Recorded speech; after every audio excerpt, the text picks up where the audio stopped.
Good morning. What's force? Kicking a ball. Then there force is applied. Pedaling a bicycle. There also we are applying some force. Hitting a nail into the wall. There also we are applying some force. The force is applied on the nail. Opening a drawer in the table. Here we are pulling the table. So applying some force. So moving a chess coin in the chessboard. Like that.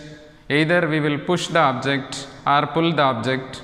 For some other example, we will have the combination of pushing and pulling.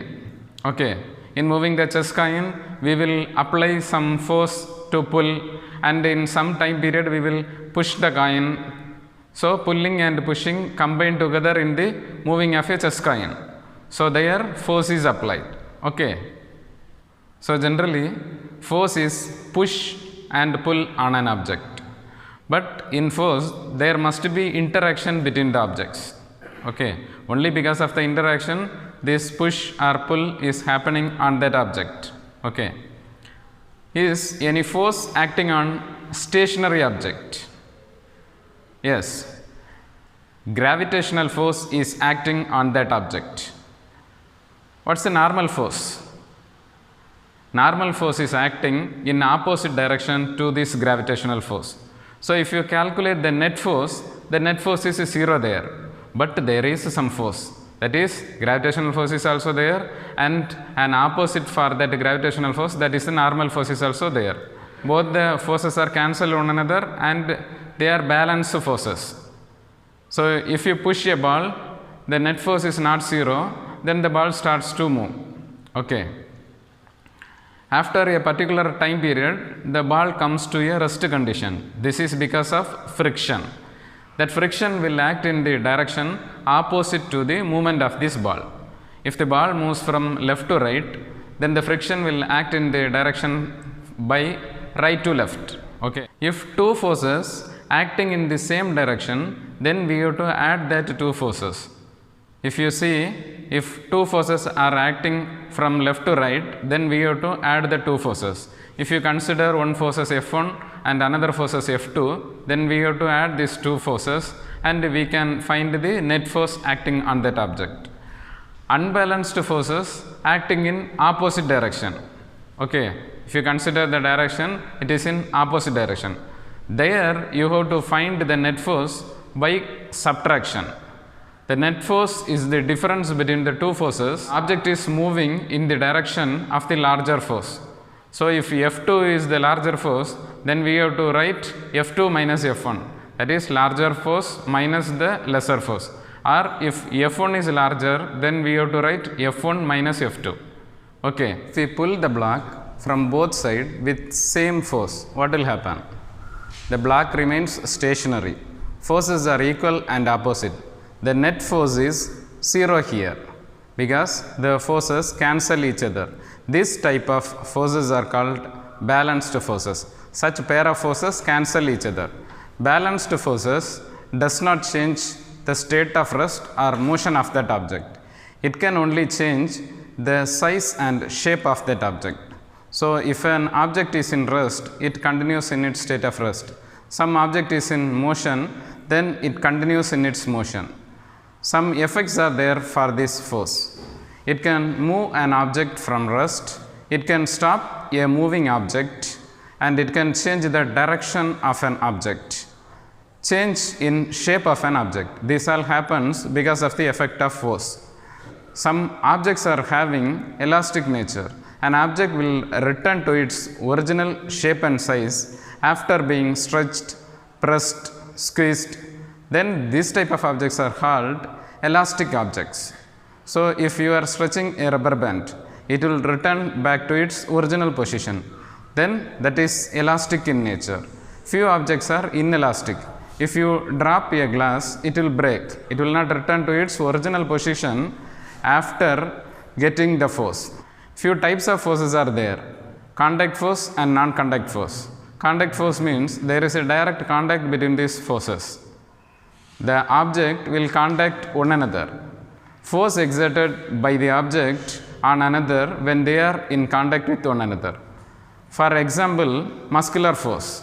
So we are applying a force directly to a ball, then that is a muscular force. We are using our muscular power.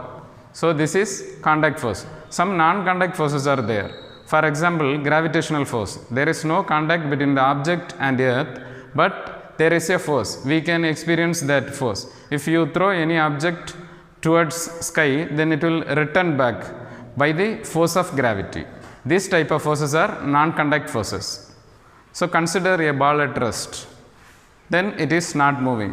Suppose if one boy tries to move that ball to his friend, then he have to give a kick. There force is applied. Okay. So either a push or pull or both will be considered as force. Suppose a man is standing behind a car in rest condition. Suppose he is not applying force on the car, then the car is stationary. But if he applies some force on the car begins to move in the direction of applied force. Consider a desk in point A. If we want to move that desk to point B, then we have to push that desk. There we are applying some force. Lifting a pen from the table. So force is applied in the form of lifting. If you are pedaling a bicycle, then there you are applying a force. That is, you are pushing the pedal, thereby applying some force. This type of forces are available. Physical quantities are the quantities which can be measured. For example, temperature, mass, time. Scalar quantity, that is, it is described by only its magnitude. That is, it is having only the magnitude value. For example, a vector quantity, A vector. Vector quantity, B vector. If you see here in displacement, we are having vector, that is, the direction is there in the displacement. So it is a vector quantity. Why do we want units? Reference standard, in terms we will measure the units. So for length we can use meter, centimeter, kilometer. For time we can use second, minute, hour. Motion has basically two types, either state of rest or state of motion. State of rest means there is no change in position. Position of the body does not change with respect to time. Then that object is in state of rest.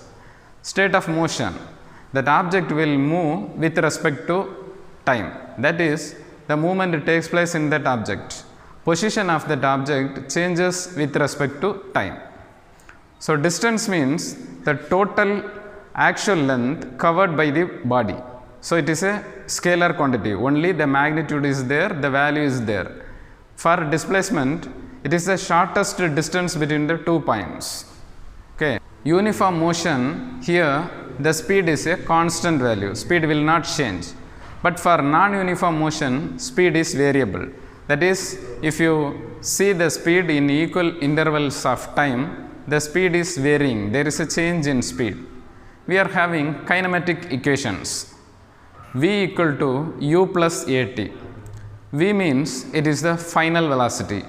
U is the initial velocity. So there is a change in velocity happens. And a means its acceleration. So there is a relationship between acceleration and velocity with time period. So that is one important kinematic equation. Other one equation is S equal to ut plus half at square. S means distance. So distance equal to, you have to see the time period, acceleration and the initial velocity. So u means initial velocity, a is acceleration. Thereby we can calculate the distance. 2as equal to v square minus u square. So here a is acceleration, final velocity minus the initial velocity. So v is the final velocity and initial velocity. Thereby we will form the kinematic equations. Thank you. Have a nice day.